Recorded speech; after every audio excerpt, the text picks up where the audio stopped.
Welcome to the Healthy Home Show. Today our topic is how environmental toxins affect you and why eating well and exercising aren't enough to reach optimal health. And we are our hosts. I'm Fernanda Furman, a healthy home architect. I'm Eric Furman, a healthy home contractor.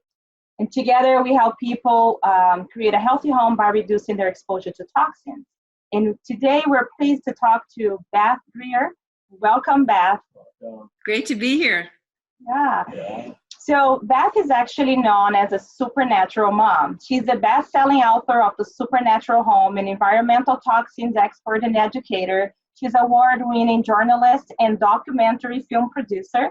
She's also a former president of the Learning Annex, who eliminated a tumor in her chest by detoxing her body in her home. Beth offers an in-home detox audit and also private coaching and she's endorsed by several doctors who recognize that toxin elimination equals to better health. Wow, that's a very diverse background. Yeah. Yeah.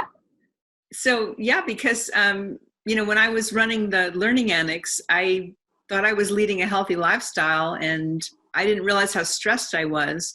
And, stress is like number one killer.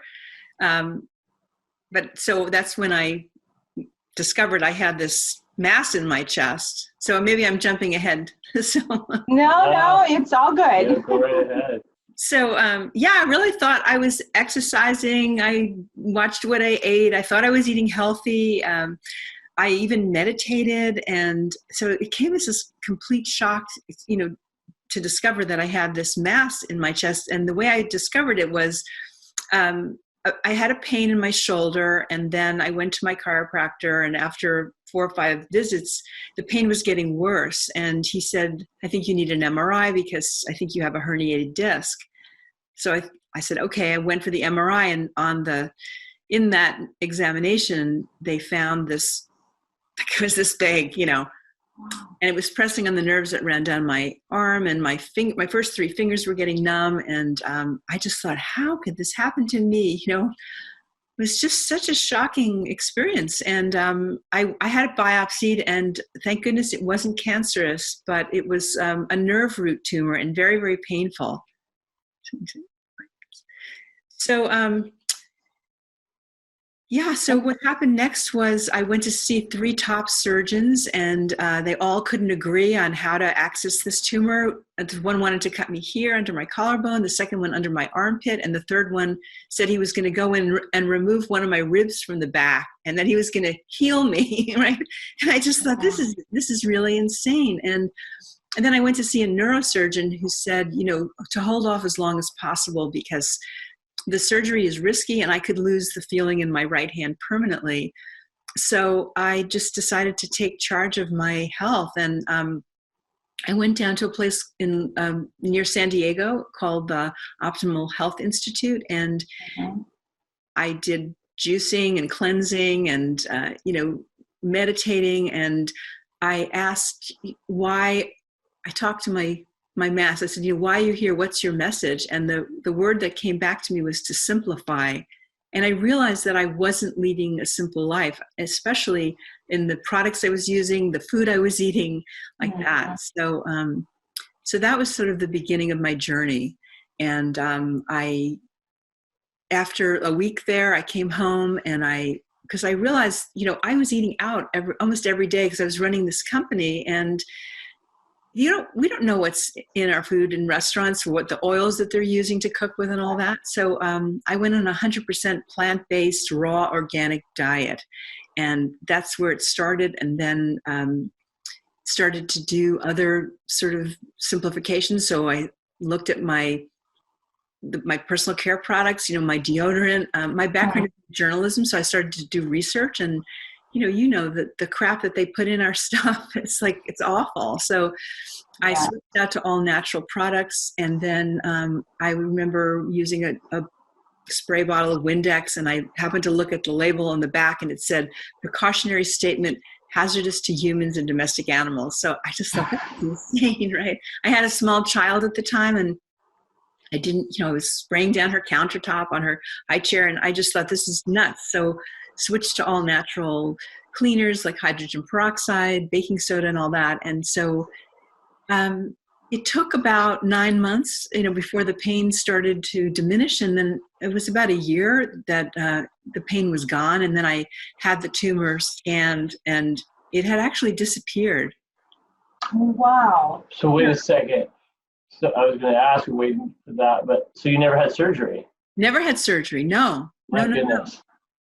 So, and Wow. that's like, this is why I love this conversation, because we have seen so many people like talking about being healthy, talking about diet, detoxing, and doing all those things in an effort to get better, to feel better, to have more energy. And then what we don't see people talking about, it's how their habits, their daily habits, and what they're doing at home when they need to rest, when they need to recover from everything they did during the day. They don't look at that. They just look at what's outside. They look at, but they don't look inside of their home. So that's why I love having this conversation, because you are like firsthand your experience, not only the problem, but also changing habits, the solution, and avoided surgery. Yeah, it's huge. It was a huge wake-up call for me, because I realized, yes, my body is self-healing. Like when you cut your finger, it heals. Our bodies can do that if we don't bombard them with all of the toxins that we're exposed to on a daily basis in our very own homes, from the mattresses we're sleeping on, the stuff we're putting on our skin, the pesticides in our food. I mean, it goes on and on and on. And there are simple things that people can do, and and I'm sort of the living testament that when you make these small changes, but they're very significant. And I spoke to Dr. Dale Bredesen, who wrote The End of Alzheimer's. I had met him just before his book came out, and I told him my story, and he asked me what kind of tumor I had, and I said it was a schwannoma. It was a nerve root tumor, and he said, "Wow, you should be in the medical textbooks. I've never heard of anybody eliminating this kind of tumor without surgery." And he said, Beth, what you did was you changed your epigenetics by making these, environmental lifestyle shifts. And he said, that's what he does with his patients who have Alzheimer's. And he's reversing Alzheimer's by getting them on organic food and getting them off the toxins that they're exposed to. So that was a huge. Yeah. So this happened roughly how many years ago? Yeah, this is about, now it's 18. Actually, yeah, we're in 2020, so 18 years ago. Wow, so you are way ahead of your time, because we're starting to hear these stories now, and our journey, kind of similar stuff, was only 5-6 years ago. So since we see this a lot, at least this movement is starting. So food, big one, you bring into the house, and then cleaning products. I saw on your sheet, what have you seen with other things like inside of the home, that like permanent type of fixtures? That I know you talk a lot about, like lighting. Can we talk maybe about what you found for natural lighting versus the artificial light, especially now with the LED, what you're finding? People working from home like us, we work a lot from home. So we go through the night, and we use artificial light a lot. Yeah, I mean, well, first of all, natural sunlight is the best thing. And in fact, here I'm sitting in front of my window. I'm fortunate to have a window that lets light in. But when I recommend that everybody, when they can get out in the morning without sunglasses and get that natural light into their eyes, that it can reset your melatonin for the evening and you sleep better. So as much as you can be out in nature, the better. And then, it's really important when you're on your computer all the time to take breaks, and also invest in, they have something called blue blockers, or allow your computer screens to go to amber. There's an app on your computer and on your phone as well, because the blue light, it's disrupting our sleep, it's disrupting our hormones. So, yeah. Yeah, one of the things that we hear a lot in my journey is a little bit like yours, where I got sick inside of the house and I didn't know what it was. And for 2 years, going from doctor to doctors, the only thing they knew how to do was prescribe me drugs for, painkillers. And I was looking for the reason, but they couldn't pinpoint. And then they was always like, oh, take those painkillers and come back here in a month. And for us, we were actually worried about what is actually that's causing that. And the interesting thing is that even though we all live in the same house, we're, family of 5, I'm the only one that really showed all the side effects. So, normally if there's something really bad, doctors would look at it and say, oh, the whole family is sick, so there is something. But in this case, it was just me. And I see now doctors starting to look into environmental toxins as possible, but there's not too many doctors out there that are actually doing this work. That's true.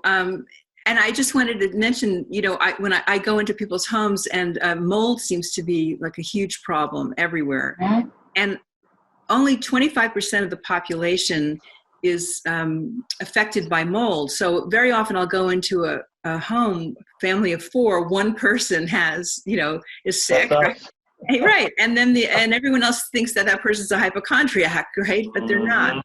So, many doctors are not aware of it, but there are more and more, and there are organizations starting to educate doctors. In fact, I even spoke at the American Academy of Environmental Medicine to a bunch of doctors, and I remember when I got up on stage, I thought, oh, these doctors must know all this stuff. And then, when I was done, they all rushed the stage. What do you use to clean this? And I have a small child, so it was kind of funny.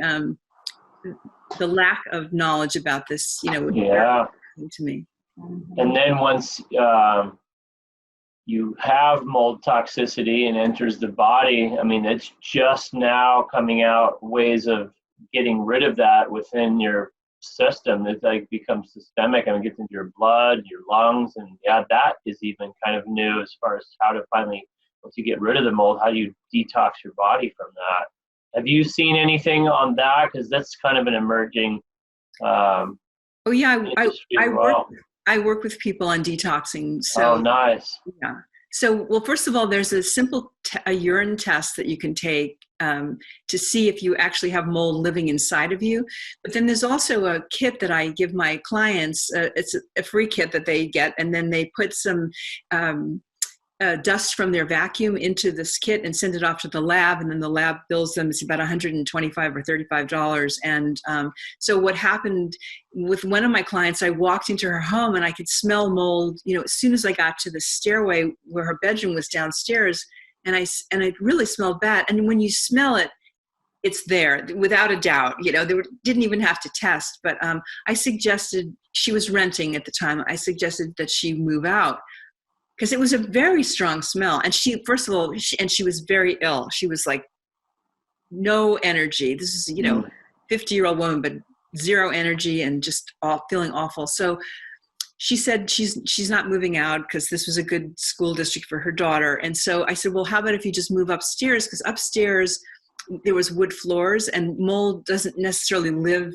that unless there's a leak right there. She was living down in wall-to-wall carpeting, and mold loves to live under there. So she didn't want to move upstairs either, because she said her bed wouldn't fit, in the second bedroom. So I gave her the test kit, and then she called me up, shortly after that, when she said the company called her and said, the lab called and said, this is one of the highest levels we've ever seen. You need to get out now. And so she was out the next day, right? But sometimes people need that, corroboration. But yeah, and then we worked on ways for her to detox, doing cleanses, and saunas are great, sweating and moving your lymph. And there are lots of good protocols out there. Now, in your house, what was one of the first things, what were the steps you took in your own house to start making the change? Because for us, for example, we could not afford to throw everything away and buy everything new. So what we're doing is, as things started to get, to be done, like my shampoo is gone, then I would buy a new one that was non-toxic. So what was the steps, what were the steps that you took for your own house that you feel like it were easy, and also that you could feel the most difference in your life? Right, that's a great question. So when I wrote my book, Supernatural Home, it's broken up into 3 sections: what goes in us, what goes on us, and what surrounds us. So most importantly, what's going in us and what we have the most control over is our food. And so I would say the number one thing that I did, and I make sure that I educate people about this, to avoid non-organic produce. So very often you'll see non-GMO. While that's good, it doesn't necessarily mean it's organic. So that means it could be using pesticides. But if you're eating organic food, it will be non-GMO. So that's the distinction, eating as much organic food as possible, because things like wheat, for example, now farmers are allowed to spray wheat with a chemical called glyphosate. It's in Roundup to dry it. So if you're not eating, organic bread products and all, you're getting doses of glyphosate in you. So food is key. Water also, I got myself a good water purification system.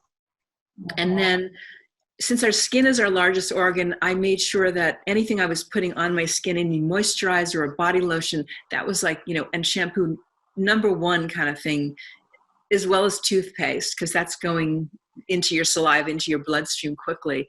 And then the third area, my household cleaners. And so getting natural products. I clean my floors with vinegar and water now. And then sleeping on a natural mattress, I really think is really important.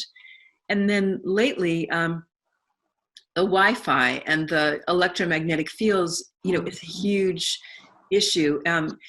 18 years ago, not as bad. Now it's just like, we're heading into 5G.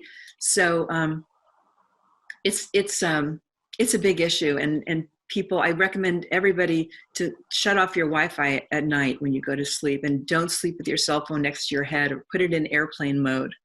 Mm-hmm. Yeah, gosh, these meetings are so great. It's in my head now. In us, on us, and around us. Thanks. It's a great visual for me. It's just really simplifies things. And for us too, we did have with the Wi-Fi. We did a lot of testing in our home, and what we realized is that we had this ringing, sound in our ears that could never go away. I didn't know I had it. Eric always had it. And once we shut up the whole electricity for the house for 3 days. At night, we would go camping in our house, basically, just as an experiment from the EMF expert we had at our home. Yeah, it was interesting. Well, it's interesting that you say that about the ringing in the ears, because I visited a woman who, she said she had started with ringing and then it would go away, but then it was constant. So when I came in, as soon as I walked in her door, my ears started ringing. I'm kind of I'm very sensitive, and I'm sort of it happens once you're aware of it. Yeah, you can smell mold now too. We're the same way. Oh, there's mold in here. So anyway, so I my ears started ringing, and then I walked into her kitchen, and my ears stopped, and I came back into the hallway and in her bedroom ringing, and so I said, "What's going on?" What? And then I had my meters why does this feel so high? And then it dawned on me. I said, "Do you have solar panels?" And yes, the answer was yes. And she had it over the bedroom and the hallway, right where her ears were ringing. Is kind of crazy. So. Yeah, that's another big one.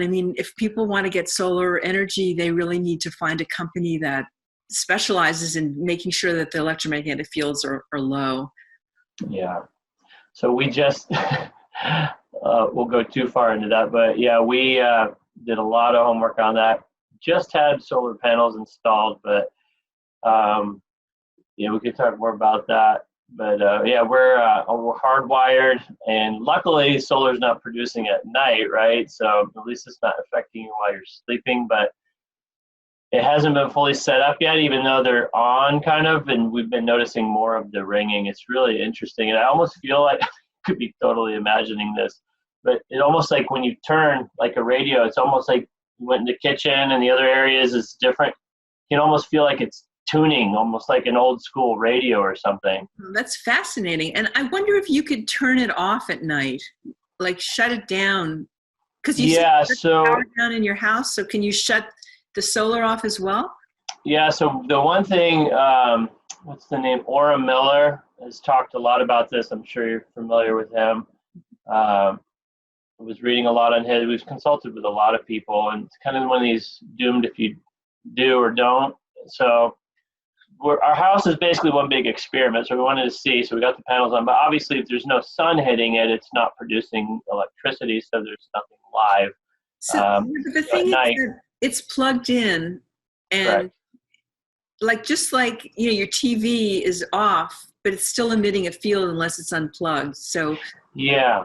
So then there's really heavy duty line conditioners. A lot of it is the dirty electricity that they emit. And we chose to get one that had individual inverters. Thank you. So it's coming down from the roof as an AC line versus a DC line. Seems like DC is really where you get a lot of the dirty electricity. So that basically only happens on the roof. So if it's not picking up the sun and producing electricity, that would mitigate it. So our next step is to get a line conditioner, and we're going to be doing some more testing, and then we're going to have the box. Good thing is the boxes now allow you to do a LAN Ethernet connection, so it's no cell and no Wi-Fi coming from the box as well, which is inside of our home. That's really good news. Yes, very smart. But we'll see. It's to be determined. We're kind of our own guinea pigs here. Yeah. The other thing too that happened that was very interesting, and we did the mold remediation in our home, and then we moved back in. And the very next days when they installed the panels, and we had a huge rain. We had a very bad rain in here, and within 2 days there was a spot on the ceiling. Oh boy. Actually, it was kind of the day it rained after the panels were installed. It happened the night of. Yeah. So this is one of the things that I talked to 3 people, and they all, they were mentioning about the solar panels, that they noticed that there was water spots on the ceiling after the solar panels were installed. Yeah. And sometimes you don't see the rain for a long time. Uh-huh. Ours is in a faulted area. Bottom line, it seems like if you can get panels on the ground far away from your home, it would be ideal. That would be good. That doesn't make sense for everybody. No. Yeah. Yeah. And for you, one of the things that, how do you feel how that people are, when you talk to the client, when they come to you, do you feel like they really need more resources? Or, because that's what I'm seeing too, people are starting to be more aware. And I think, a lot of the listeners are going to be in that spot where they're just curious about, is this really happening? Do I really need to worry about this? What would be the resources that you think that they should look into? Let's say, for example, for EMF or for toxins, what the toxins are, because it's hard to cover everything in one visit, right? Right. Well, I've, because of my background as a journalist, I've been doing research now for 20 years. And so on my website, I have a whole list of recommended products, everything that I use and I love and I know is safe. So I have a water filter, I have the mattress, recommendations on cleaning products and all that. So my website is a great resource. My book's a great resource. Also, Environmental Working Group is a really good resource. They list the Dirty Dozen and Clean 15. So in other words, they're the dirtiest, the ones with the highest level of toxic pesticide residue of fruits and vegetables, and the ones that are clean, that if you say you can't afford to eat 100% organic, some of the cleaner fruits and vegetables, pineapple, onions, for example, even mushrooms and asparagus don't have a lot of pesticides, where things like kale and spinach and apples and strawberries are, never should eat that if it's not organic. So, that's a good resource. And they also, on that site, you can take your beauty products and personal care products And you can type in what you're using, and they'll tell you if it's, good or bad. It'll be green, yellow, red kind of thing. So that's a good resource. So I have a question, since a healthy home consultant such as yourself is kind of new for a lot of people. So is there like a term that everyone recognizes now? And then could you like do a brief walkthrough of like when you meet with a customer, what they're looking for and the kind of things that you do with them? Can you show us that process so people listening could go, oh, okay, wow, that's interesting. I think I need that too. Right. Well, first what I do is I have them fill out a questionnaire. And so I see where they might be most impacted and where they have maybe questions or they're not sure. The answers are yes, no, I don't know. And if there's a lot of I don't knows, that's kind of where I hone in. So many people are okay with their food, or so they say. Oh, we eat all organic. And then I'll open up the fridge and I'll see a jar of Skippy peanut butter. What's this doing in here?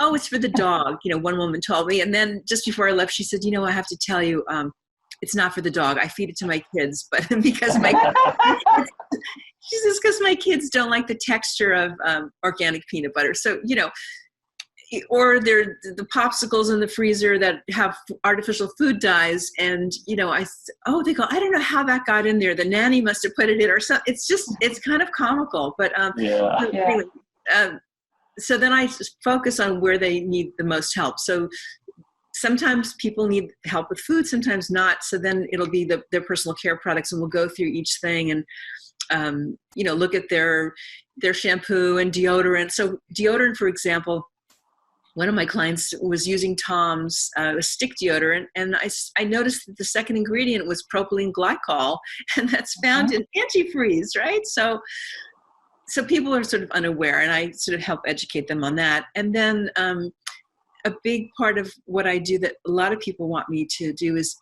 measure and remediate their electromagnetic fields. So that's, and gosh, it seems to be that more and more the fields in their home are sort of quiet, and then you get into their home office and it's like, bam, computer, cell phone, cordless phone, router, printer. I mean, it's just, and these wires. I mean, I take pictures because I can't even believe, and I'll say to them, think back, 10, 15 years, were you living like this? No. Were you feeling better? Yes. It's like, why are they having heart palpitations? Why are they not sleeping? And so I work on that whole thing for them. And that's. And it's interesting what you said, because when, when we do, I have something that's called the habit tracker.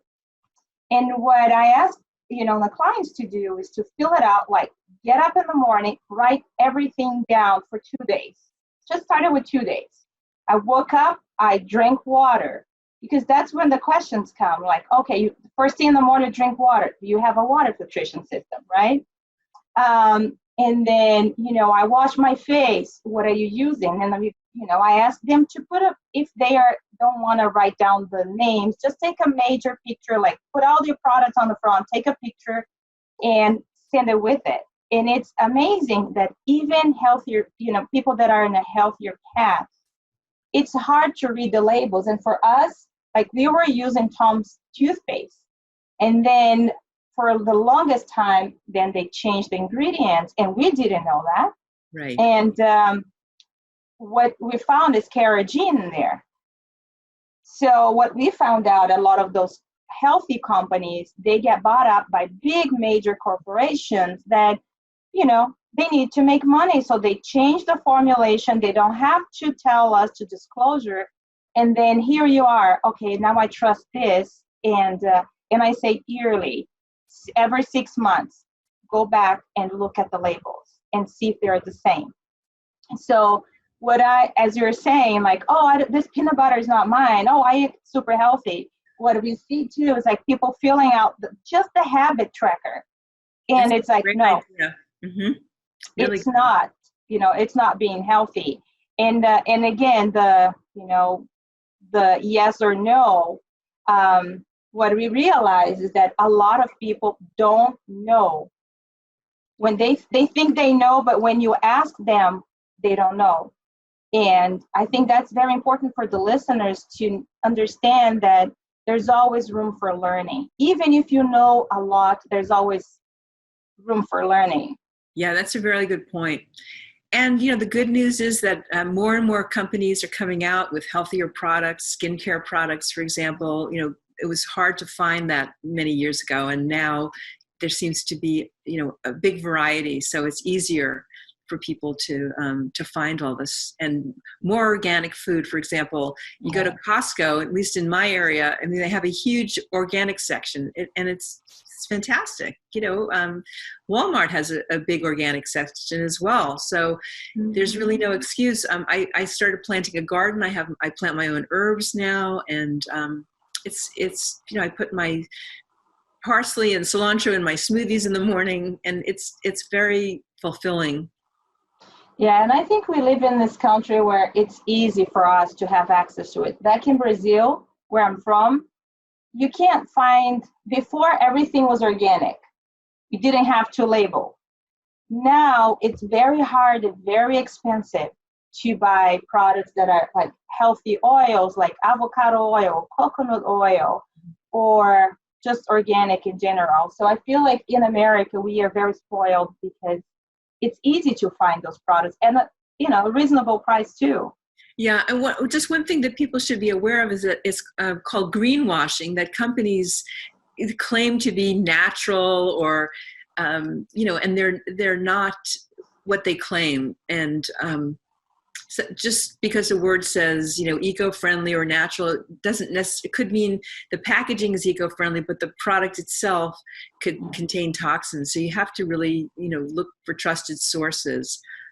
I have a question on that. You mentioned gardens. So I was at Home Depot. I was going to get some organic vegetables for her to plant in a garden, and I saw one section says organic, and the other side says non-GMO.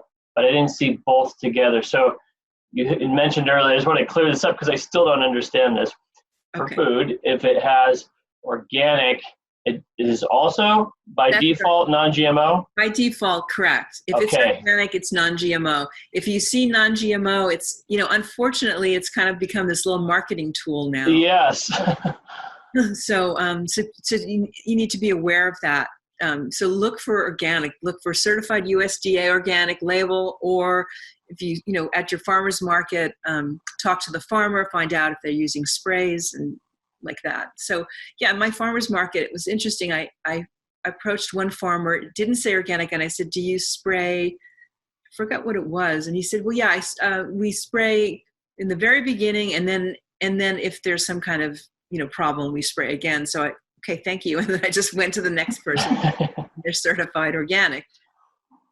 Yeah, one of the things that I want to acknowledge is that I love your podcast, Kids in Crisis, because I think there is a very, very big need. Like us as an adult, we feel the impact of the unhealthy home, but mostly the kids are the ones that are feeling it, and but they don't know how to express, they don't know how to talk or how to say, or even to acknowledge that they are having those, tantrums even, or they're getting those meltdown coming from, EMF exposure or the food they're eating, the toxic exposure that they are having. And I really appreciate, all the work you're doing, spreading the word and talking about kids and how they have been affected by all the environmental toxins. Well, thank you. I just need to say that that podcast I put on hiatus for a while because I'm focusing right now on 2 documentary films that I'm producing. The first one is on glyphosate, which is found in Roundup, and the second one is on EMFs and the coming 5G, the health impacts of that. So I'm sort of putting all my energy into those films because I really feel like I can reach more people, and the message, is important. So. Mm-hmm. Yeah, we'll post what is the one that you've already done? We haven't seen those yet. What's the name? They haven't come out. Okay. The one on glyphosate won't be out till probably sometime this spring. Okay. And then the EMF film, we're just in the process of raising funds for, and it'll probably be out the end of the year. Okay, perfect. Yeah, so that's good for the listeners to know as well. If there are any moms out there that want to learn more about kids and toxin exposure, you still have your podcast, there. I do. And for the movies and for the films that you're recording, we would love to get an update, so we can always go to your website. Yes, I'll post it on my website. Yes. Okay. And on social media, right? Okay, so thank you so much. And to close, is there any practical steps that you could suggest the listeners that they could take right now? Just few steps that they can take right now to reduce their exposure to toxins indoors. Could be, home. When we say indoors, it basically offices or schools. Right. So, plants, getting house plants in your home can help filter the air. And I was just reading that small cactuses, actually, if you put them between you and your computer, is supposed to block EMFs. I'm still researching that, but, that seems really hopeful. I have a free ebook for your listeners. It's supernaturalmom.com/EMF ebook. And there's tips in there about, simple things you can do into your home to help avoid getting exposed unnecessarily. And again, just, organic, and just try to get back to nature. Like maybe what your grandmother or great grandmother ate, avoid processed foods, just eating whole, real foods and cooking more. I've been finding that it's hard to find organic restaurants, and sometimes, they claim to be healthy, but then you ask, is this organic, or is the fish wild, or is it farmed? And, chances are you're getting farmed animals, you're getting food that contains antibiotics and hormones and all that. So when you're cooking yourself, if you have the time, it's really great. It's a great thing to do, and good to kids and all that too. It's a bonding experience. I did that with my daughter, and we still love to cook together, even though she's now in her early 20s. She comes to visit, we cook. So we cook or bake. Yeah. That's nice. So the name of the gift that Beth has is a free ebook, and it's called Simple Ways to Protect Yourself from EMFs and 5G Cellular Wireless. You can download from her website, or it's going to be down below this video. You can download in here as well. But I also invite you to visit her website. And thank you so much for offering that. I think that's wonderful, and we really appreciate your offer. Great. Thank you. And thanks for what you're doing. I'm so glad that, you're in this space, because it's really important. And there's so many easy things that people can do to improve their health. And you're an example of that. So it's great. Thanks for you as well. Yeah, it just takes a lot of us bringing this awareness and the tools to people. So thank you. Yeah, it's been an absolute pleasure talking to you, Beth. And we appreciate your time. Same.